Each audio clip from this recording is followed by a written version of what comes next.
महंगाई बहुत बढ़ गई है।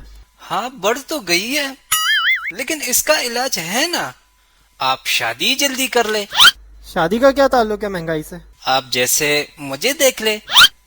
शादी से पहले मेरे हालात बिल्कुल ठीक नहीं थे। अब जैसी शादी की है, अब अल्हम्दुलिल्लाह अच्छा खासा कमा रहे हैं।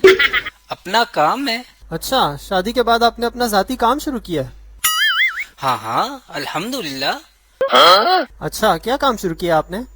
अपना ये बाजार के साथ काम होता है, और घरों के साथ, ये जो लोगों के साथ हमारा लेन देन होता है। अच्छा, बाजार में और घरों में आपका लेन देन होता है। क्या सेल्समैन का काम करते हैं आप? ना, सेल्समैन का नहीं है। सेलमैन का नहीं है। तो फिर करते क्या है आप? हम जी अल्हम्दुलिल्लाह मांगते हैं जी।